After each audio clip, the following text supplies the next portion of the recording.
Hey guys, this is Turek, and in this video today I'll be recording my a review to chapter 1146. I fell behind again. I just got out 1142 out yesterday. I've been so flubbing up, like trying to. What's holding me back is I'm just trying to get these better thumbnails. Got a couple roughs here, but they're not. And I got to check the videos for any. Like stuff like this when I keep coughing and bad stuff. So, geez, where are we now? Hold on. Why is this? Oh, here we go. So, yeah, in the last chapter, we're building up now the chapters with in Elbaf with the heroes fighting out, trying to take down these. The giants themselves have been like preoccupied with fighting off the mobilizing and fighting off these apparitions, which are. We really have to like stop and think about this. This is really cool in a sense how this is working, because this is Killingham's power that he's conjuring up out of people's fears.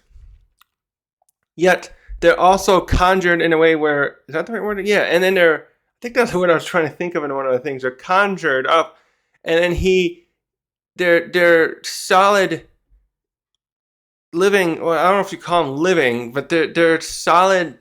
Destructive things, which is very cool, because like back in just a bit ago in the last arc, I can't think of the word right now, Egghead, we saw that Vegapunk could create these light projections that were kind of, you could almost call them scientifically conjured, and they were floating. We made one. We have like was like a dragon and a robot fighting. And then, but Atlas had a way to fight those, to punch those things, but otherwise they weren't actually dangerous. But now we got something where someone's got devil power that can conjure up things. But in this case, I don't know if he if he can imagine something himself and just conjure it, or if he has to always have another subject, a person, and then it pulls out stuff in their minds like that. So it's like so is he like, it's like what's that beast called in Harry Potter? I think it's called a boggart that they introduced in book 3 in the Azkaban book, and it's a beast, a thing that can no one's ever actually sees. In that case, no one actually knows what that thing looks like, because what happens is it hides in dark places, like in a closet or such. And then if it comes out, someone comes out and sees someone. Or someone usually like spooks it and makes it come out, so to speak. Then it always turns into something they are afraid of. It reads their mind. So it's got mind reading powers, and it's a mind reader and a shapeshifter, and it tries to. Actually, they never explained. Does that thing try to scare people to death and then consume them? Or. Stuff. I got my Vita and all kinds of junk behind me. Does that boggart try to consume people afterward if it once it turns into something else? I don't know how that would work. It wouldn't work with some people, I guess, because it can't when it went after someone like Professor Lupin, he just is afraid of the full moon, but that's because he's afraid of harming people. You don't want to turn into a werewolf and hurt people, so that it can't scare him to death in the same way it could with like poor Ron, who was afraid of spiders, so it turned into like a version. It looked like one of those giant spiders that live in the forest. I wonder if actually they made it look exactly the same, because I assume it was, because it looked big, and that was like they had that Agrog or whatever he's called, that's Hagrid's former pet, and it was in the forest, and they have there are all kinds of giant ones in a big nest there. Here this kind of. So, anyways, yes, while the giants are preoccupied trying to fight this thing, we also had a little bit of Loki. The others are trying to take care of Loki. And so we're getting a little stuff. We're probably gonna get more of a backstory there. That'll probably be like the backstory of the arc. They're kind of hinting at something here with that part, and I'll get more into that later. It looks like something about Loki. What the show, whatever happened between Loki and his father, and his and Hiroden's father, did not go down as everyone says. So we're getting something there with that, and I can't wait for that. I wonder how much longer we'll have. We're 20 chapters into the arc now, actually. I think exactly 20. Was it 27? I think it was 27 that officially started. At the end of 26 was where I think it kind of was a cliffhanger where Nami was first there, woke up there when Road had kidnapped them. But I think it's 20 now. Was that make it 21? 1, 2, yeah, something like that.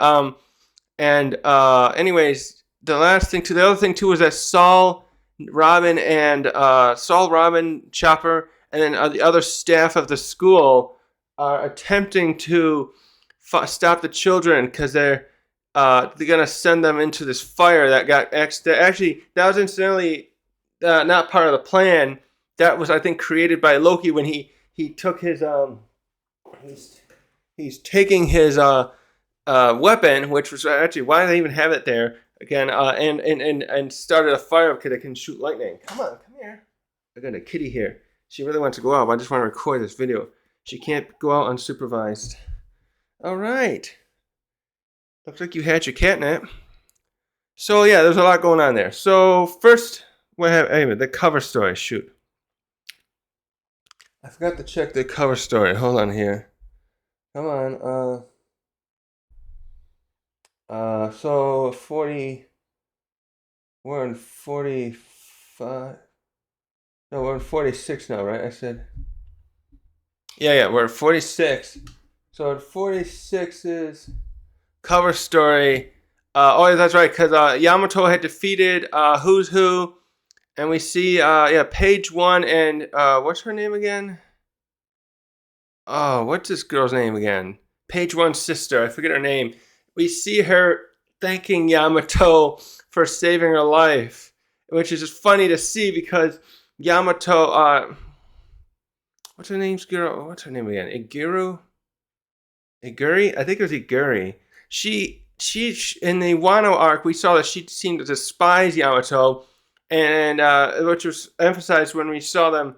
Let's see, because Kaido wanted Yamato to be part of the banquet because he was planning on, when him and Big Mom were going to make their alliance official, he was going to leave Yamato in charge of Wano there, and he also wanted, he made a competition for the Tobi Roppo to catch Yamato, and whoever did it would he would allow a match between them and either King, Queen, or Jack for their position, to fight for their position, because Tobi Roppo, the hierarchy is just below.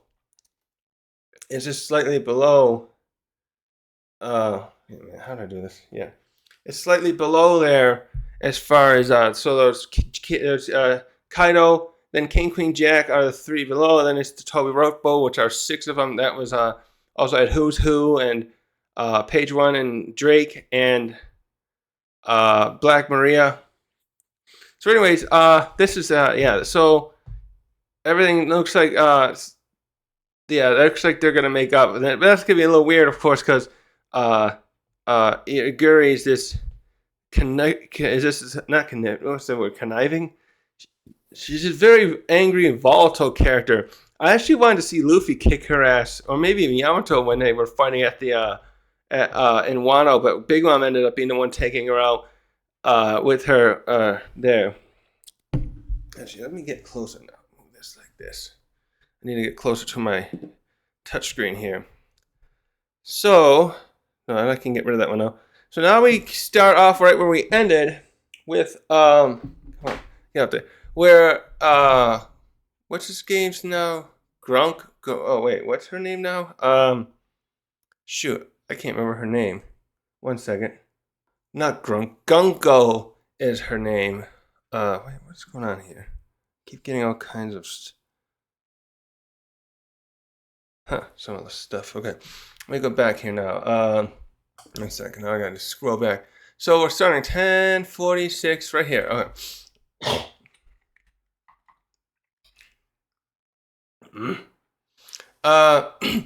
So we started with seeing the Straw Hats there. So this is the group with Colin, I think, who's Scopper and Ripley's son, and he is with the four of the Straw Hats here, who are Jinbei, Brooke, Usopp, and Nami. And Gunko has seen them. Were they coming to help?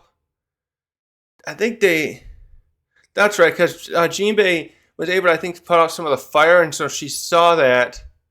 Yeah, that's right. He used the other guys were having a problem. The firemen are there, I finally were able to regroup and we're trying to put out this the fire caused by Loki. And so she sees that, and Jinbei, because he can manipulate water, you could think of it as a water bending type thing that's innate to skilled fishmen. He put out some of the fire, which was where some of the giant children were being sent to through the combined abilities of killing him and Gunko. So now she's uh, here. So the other guys are like, "Who's this person?" Usopp right away though of course ready. He looks like he's ready to run away again. So they're like, "Ooh, is that intruder? Probably right. One of the ones of humans that the castle guards couldn't handle." And they're like, "Oh, you must be the one who kidnapped the children too." And what happens here is this actually really pisses off Gunko. She's like, "How dare you call me a human?" Oh man, I can't. Actually, I'm reading through this. I can't wait for Gunko to get her ass kicked at some point. She takes, even after all the stuff I saw with Saturn and what we found out he did. When there's a character like this who has this arrogant attitude, this is what I call. Let's just talk about what the one page one sister. When any kind of character like this that has this really arrogant, cocky attitude, they always anger me the most. Even so, like Kaido, like someone like Kaido, even is not as annoying to me. Even though he's like also was bad. It's like a tier list, and at the top would be a character like this, and next would be someone like Doflamingo, he's about the same. I had him do a tier list. Yeah, it'd be like him right with her because of his arrogance and cockiness they have. His was funny. I'll quickly say before I should just move on. Was this because he underestimated Law and Luffy because they're like rookies? He's like, okay, I'm clearly an older, more experienced pirate. They can't beat me. And he understands. And of course, he had his fruit, which he's really skilled with, which was but still underestimating the opponent. It's just something. It's something with these characters, like you guys.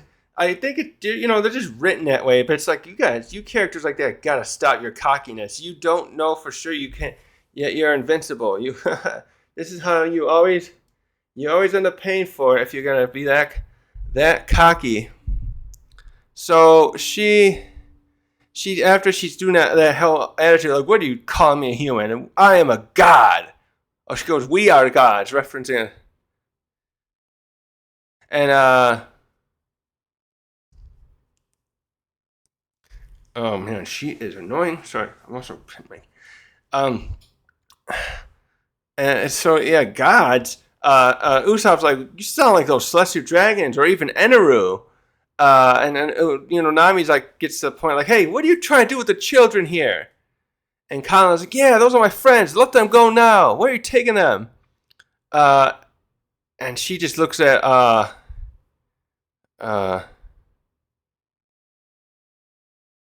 wait a minute. Let's see. So we're switching back. Okay, yeah, there's just stuff going on here. Hold on a second. Just wanted to get some of that tea from behind me. So so she's talking to them, but I just got confused because I forget when Oda does this, I have to make sure I'm reading it slowly because he switches to another scene while we still get the conversation between Gunko and the other Straw Hats. The scene here we see Ripley and Frankie, Bonnie, and Lilith, and they were when this lightning cloud thing had come after them, and we cut off where they've already defeated it. It looks like Frankie actually did it with his laser cannon, and they're walking away. It looks like they're taking Lilith and Bonnie with them. They're not staying at that tree. I guess they're gonna probably regroup with the others, and we just see that Ripley's holding all three of the other three. And Frankie's got his hands together with the smoke, so he definitely uses laser cannon to do it. And while that's happening, we get a cute moment with Bonnie and Lilith like, yeah, good job, Frankie. They're just cheering. And so we switch the dialogue here though. It's still with Gunko talking to the others, and she's like, we prefer a simpler method, but with dealing with giants, our options are limited. So we'll just have to have them walk and take them to the Holy Land. We'll take them to the Holy Land somehow. And that's where Nami's like, wait, Marijois, the Holy Land?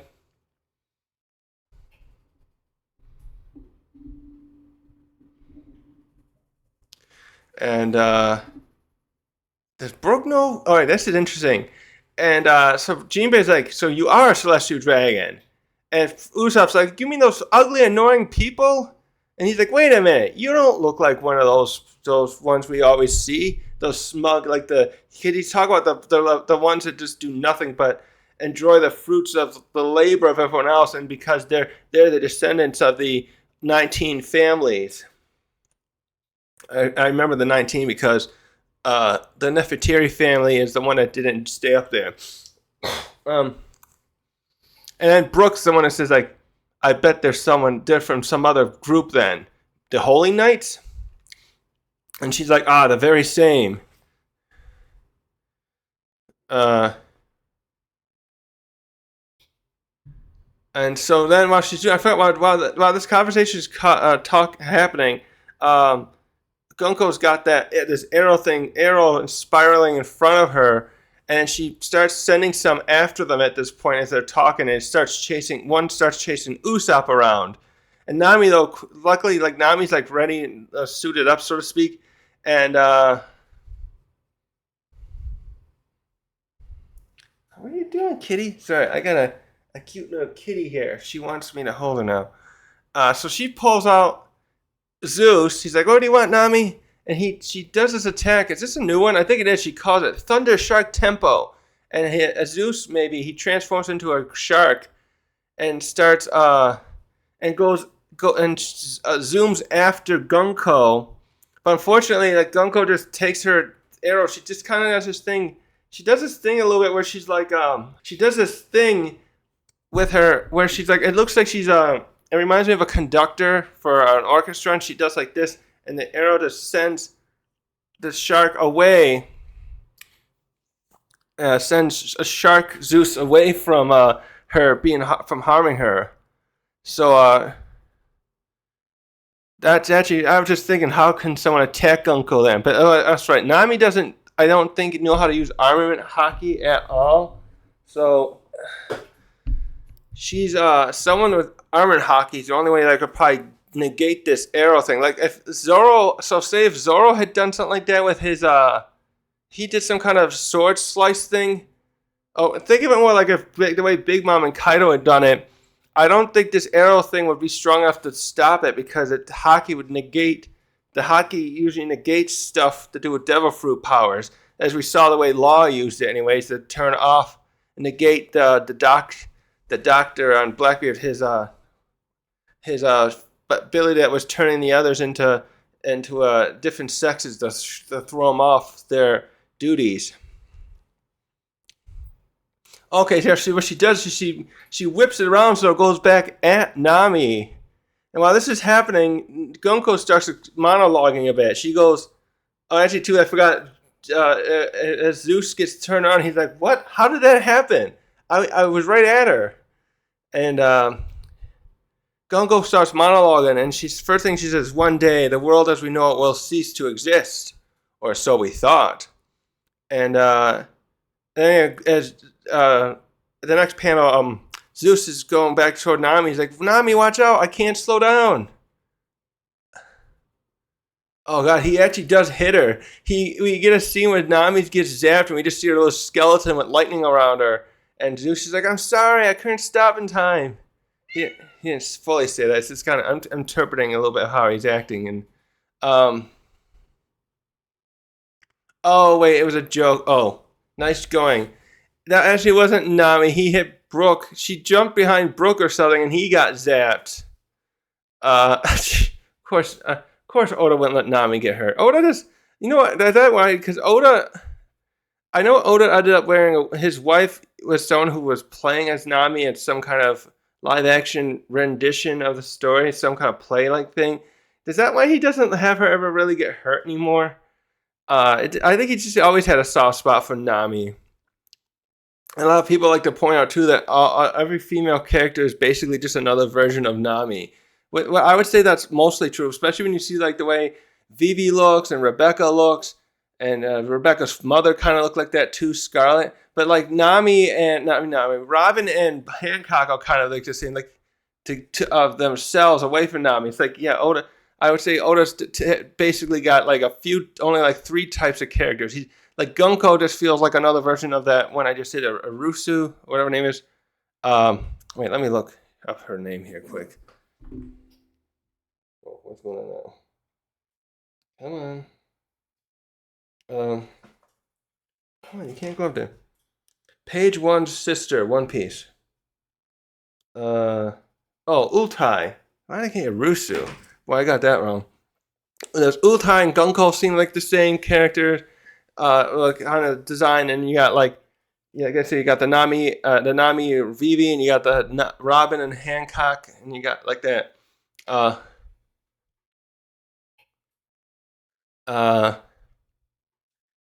on, what are you doing? So she continues saying, a small number of humans realized the world was ending, and they tried to warn the rest of the danger.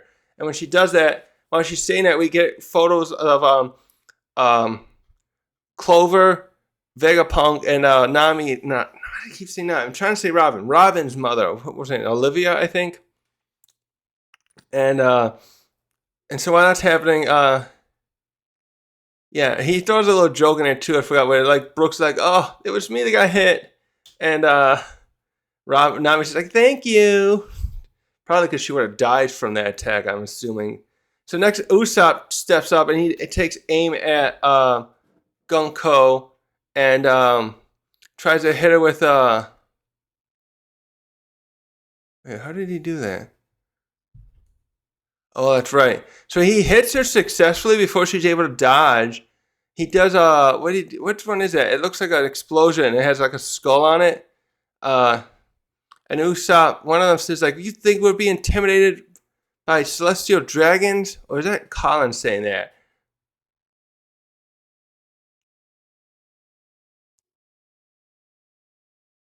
And so what happens here though is that, who is that? Like, do you have to be so? Someone screams, "Oh, did you have to be hit her so hard, Usopp?" And he's like, "Oh, I'm so sorry. I didn't mean to kill her." Because what happens is his attack did hit her and it blew her up in half. But obviously, because we see that she's got that same regeneration stuff that we saw with the Gorosei. So again, we gotta stop there a sec. Somehow they've been endowed with the same powers that the Gorosei have. So it's the knights are virtually unstoppable here.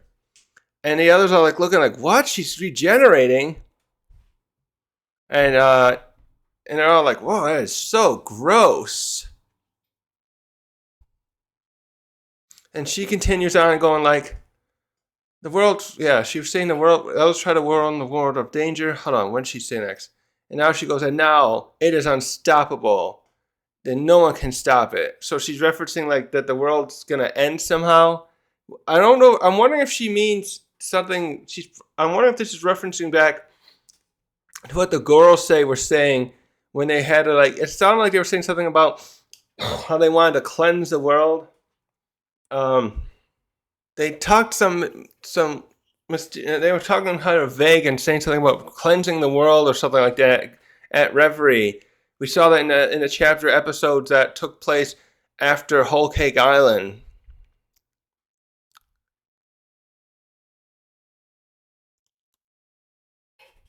And so yeah, she jumps up, and after she recovers, we see her fully just recovering. It's like everything looks like it's just rebuilding around her face. It's like the last thing shows like her face coming back, but like there's a big hole, but then it's like slowly just connecting together. And now she goes, and no one can stop it. And then the arrow comes. Then she jumps in the air and sends an arrow again at Usopp, and he's like, this thing. I was correct. It's these arrows that go at points toward the target of her attacks. And so it's going after Usopp, but then the others try to jump in to stop it. Actually, even Nami helps. She's like grabs the arrow and she's trying to pull it. And then Jinbei and Brook kind of like step up, and Brook's kind of like, Jinbei's kind of like getting in a fighting stance, and Brook's got his sword out. And now where do we go here? And so who did that? What's he saying? It would be the height of folly to take a hit as predicted. Oh, I think that's Is that her saying it? And she finishes saying, "The countdown has begun. A vast war will ensue and drag the entire world into it." And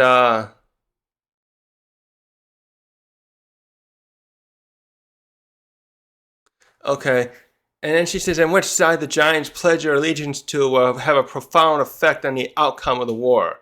So we're getting here a little bit that they want the giants on their side because they, I guess this is almost sounds like a prophecy. I was about to say it before too. The way she's saying it's kind of prophetic, and it's sounding like just they're thinking that. So there must have been something that. That's right. It probably has to do with like the same thing with that mural we saw a while ago. That's in somewhere else in the tree here that Frankie got the view of the Straw Hats, and so she's hinting that the Giants need to be on our side no matter what, otherwise we would lose. And so, anyways, while this was happening, I forgot that we switched to back. We get this nice double panel. And we see that Dory and Bragi and their crew are winning against some of these other beasts. We see, I forgot which is which again. Ah, crap! I always forget who's who. Not who's who. No, god dang, text thing is bad. Yeah, Dory. Okay, so we see Dory. He's ripped his head off that bird beast that was flying around, and then we see it looks like they skewered the skeleton one, which was the what was that thing called with the S the Granger? No, shoot, I can't think of the name now. They skewered that thing with the ship, and then he's cutting at it.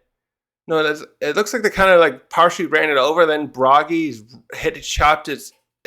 sliced his chest open with his axe. And while that's happening too, we switch briefly to the straw where Luffy and the others are below, and we see that they fed Loki so much food. He looks fat. He's like there. He looks like he's even bigger than before. Like Hirudin's right there, and he looks like Hirudin could lay across the width of Loki's back with his full height and still not quite reach across. And Luffy's there too. Luffy's been eating too, and he's next to Loki. His body's like as big as Loki's head is now, with how much he stuffed himself. But we switch back to the conversation here at hand with Gunko and the others, and Nami's like, "A world at war? That can never happen." And Jinbei's there thinking this up there through like, you were trying to seize control of Elbaf in preparation, I see. And but by taking children as hostages, what a cheap cowardice.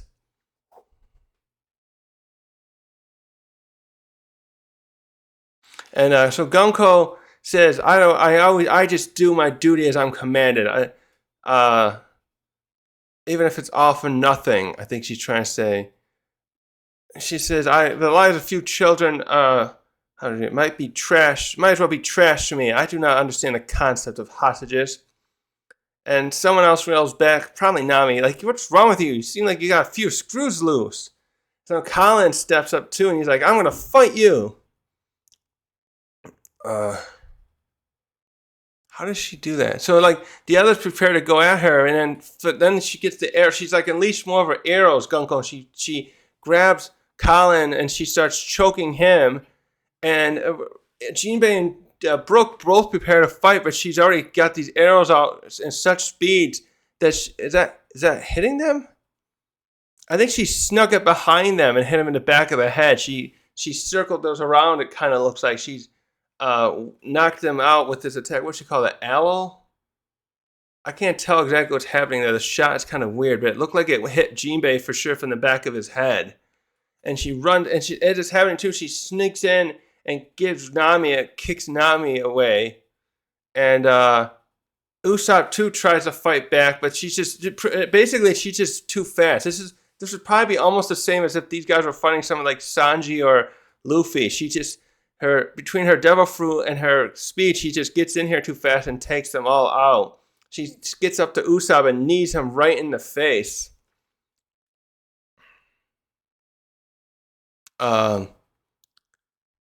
Let's see here. So we switch. Now we switch. We get one last panel of the Straw Hats like falling. Some of them falling off. I think that's like Brooke, Nami. Yeah, all four of them are falling off the ship. they all been basically defeated by Gunko. And we still see Colin being held up by, he's kind of like levitating with that rope holding him, the arrow one holding him. So we switch to Summers and Killingham, and Summers starts, how's it looking, Killingham? Are we all set up now? And Killingham says, yes, but the means of communication in Elbaf here are so inadequate. And he's like, yeah, no kidding. But at least every village here, it seems that every one of them has a transmission tool to communicate with one another. And then we hear someone scream. I think, who's that? Angie? Was that her name? She's like, Principal Tusk. We're here at the Walrus School. The other two have gone down to there because they go up there. There's this large transponder snail there that they're going to use. I think it's like they're going to communicate with the rest of the villages to take over. And so what happens here? So I was confused with the way he talks, but what looks like happens here is Principal Tusk tries to go and fight Killingham, and somehow it looks like he like judo threw him. He did something, or maybe he leapt at him, because then in the next thing, no, he looks like he did do some kind of throw on him. But then Angie's there too, and she's like, I can't move. What's wrong? What's happening to me? Kind of thing. And Killingham's like, well, that's because I have made your body slumberized. So he's kind of like making it where the body is in a state of sleep, yet she's still conscious, like just the rest of the body.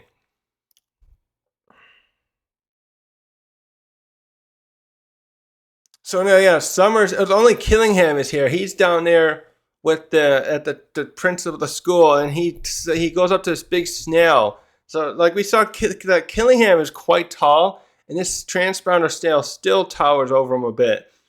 And he's like he's looking at it like, this is the right one, right? I never heard of a transponder pill bug. Okay, so it's not quite a snail. It does have a different looking shell, kind of. And then he pulls out his little one and he looks at it like, hey, Summers, try talking back to me. How's he doing? He's trying to relay the call somehow. And then he's like, yeah, this should work, Summers, to like send allow us to communicate all across Elbaf. And he's like, just give me a minute though, I gotta take care of something. So we switch to Killingham and we've seen that he's confronted Saul. Wait, where did we see Saul last? Saul, I know, was trying to stop the kids. Wait a minute now. Wait, where was Saul last? I know he was trying to shield. Oh yeah, he had tried a rope. I think that was in 44. He tried to use a rope to slow the kids down. So he kind of jumped in after Killingham. Especially after the water was stopped. Jinbei put the fire out in the last chapter in 45. Now Killingham has come out. Summers, and he's facing off against Saul, and he's like, give me a moment. When he sees it almost down to Killingham, he's talking about Saul here, and so we have this shot here where Saul is standing in front of him, but Killingham has conjured up all these thorn vines, and is holding one like a big kanabo that looks all hockeyed up as well. And he's like, oh, you're that former admiral that was supposedly had died at O'Hara. So while this is happening, so he's been trying to fight with Killingham, and he's all bloodied up now, even more than like, and he's like, he whispers for a minute. He's like, because Chopper and Robin are still like, guys, be quiet. Don't let him see you're there. So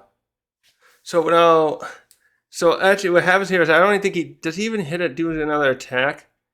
But Saul continues whispering to the other two, guys, you gotta help me. We gotta figure a way to help the children. I guess he's trying to say, I'll try to hold them off. And but then he's like wavering there. It kind of doesn't show up, but you can kind of see it. And in the next panel, Saul just collapses. So he's been trying to fight here. We can see he's trying to fight Killingham for a little bit, and he just got, he couldn't. Again, did he hockey himself properly, or maybe this guy's hockey is too strong? That's true. it doesn't always matter if you got Haki, if your Haki isn't strong enough, right? Because that's what Zoro did. That killed. Did he kill him? He defeated Pika by using his Haki, and Pika was also Hakied up, but it wasn't enough. So as he falls there, we have first we see like Chop and Robin, and they're trying to like close their mouth so that Summers doesn't know they're there.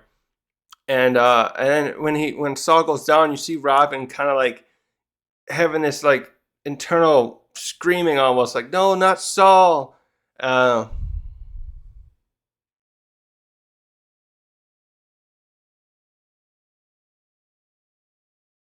Okay, so we get this last bit of this chapter where, like, you guys have schools and libraries. What is this? You're supposed to be the great warriors of the world, the most feared warriors. Now we're going to make sure you use that vicious and violent power that once terrified the world in service of us, like as mercenaries. Isn't that right, King Harold? And so we get this, we get this little panel here where we see Harold there. Wait, I should look down here. I could do this better this way. Duh. See, I got it big here, but it's hard to.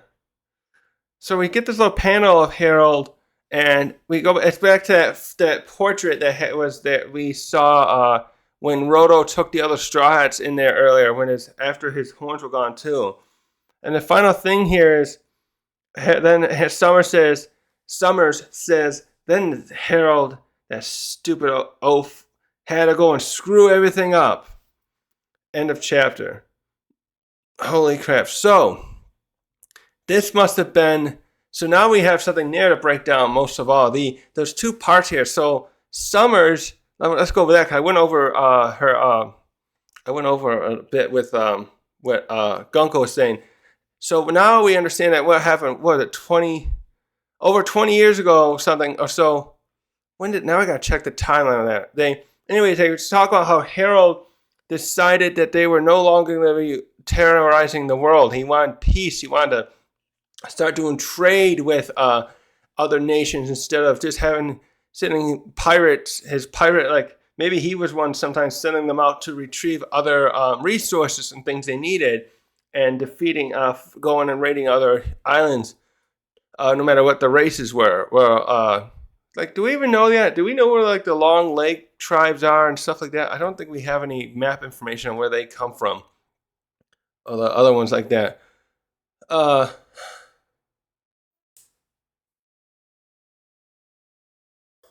And so he's pointing out, what I want to finish saying is, he's saying that they must have had some deal at one point with Harold, where they were probably going to say, hey, we'll pay you guys whatever you want. We're the world government if you will work with us and send more of your your giants to be part of our military force, as like I said, as mercenaries. We'll hire them as mercenaries to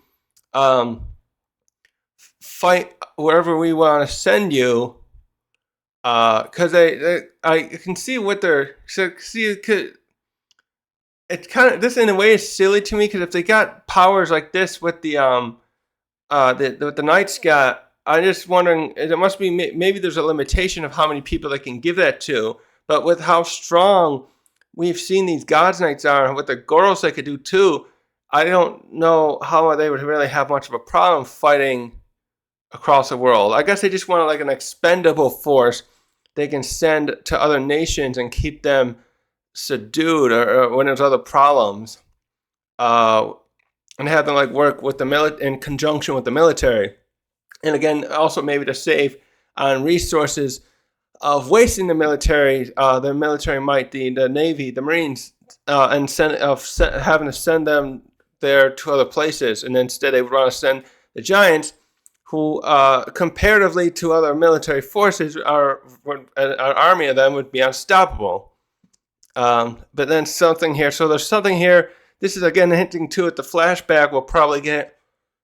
They'll probably be climaxing when Loki ends up killing Harold somehow. Of how Harold changed his mind as well about working with the world government for whatever reason.